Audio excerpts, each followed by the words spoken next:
Kawarau Bridge Historic Reserve is a Department of Conservation freedom camp that allows camper vans to park in the Historic Reserve's parking lot.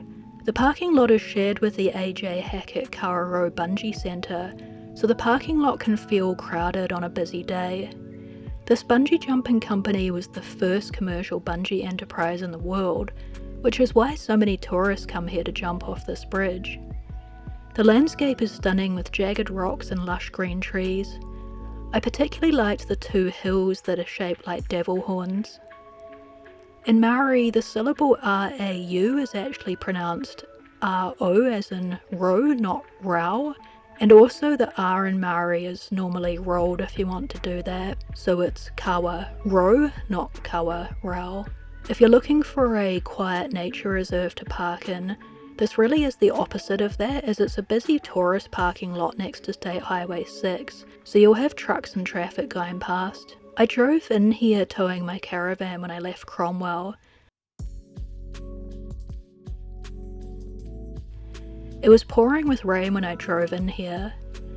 I'd already booked the night at Arrowtown Holiday Park because of the bad weather, so I came here just to scope it out rather than stay the night this time. It's a one-way parking lot, so you have to drive in this way and exit the opposite way.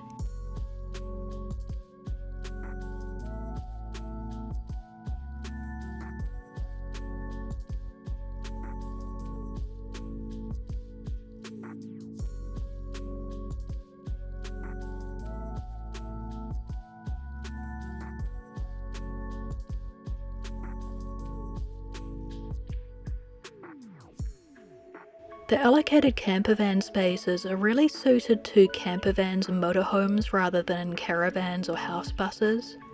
The allocated spaces are designated by the blue motorhome symbol, and you'll see a few other spaces further back, but they were blocked off by road cones when I was there.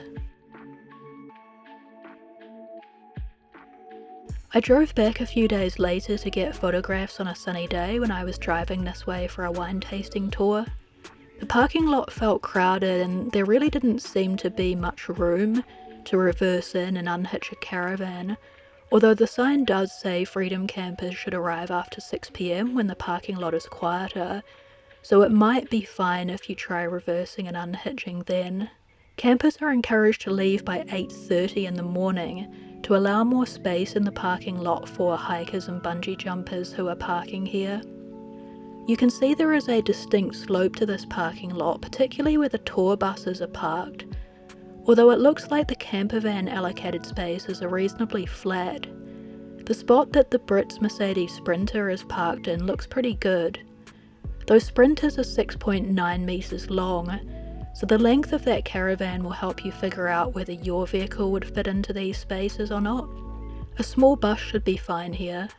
Even though the sign says you can only park here for the night between 6 PM and 8:30 AM, the actual rules allow you to stay here 4 nights per month, which means you're welcome to come back again the next night after spending a day touring around and visiting vineyards, so long as you come back after 6 PM and then leave early in the morning again. It's really important that you have a certified self-contained vehicle here, as there are no toilets. Not even long drops, so you must have your own fixed toilet on board, as well as a shower and kitchen and grey water tank so you can take your waste away. As I've said in previous videos, there's a $200 fine if you stay in a freedom camp in this region without a certified self-contained vehicle that has a proper toilet and shower, so you'd be foolish to stay in a vehicle that's not certified self-contained. There are 2 dump stations in Frankton, which is the airport suburb of Queenstown, and another dump station in Cromwell.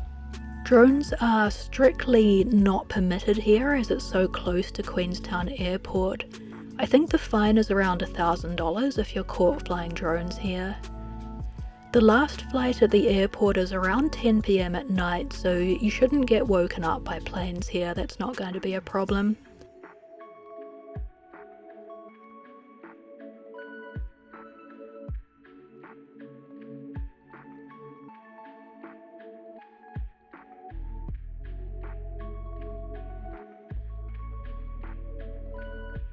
Happy travels. Bye.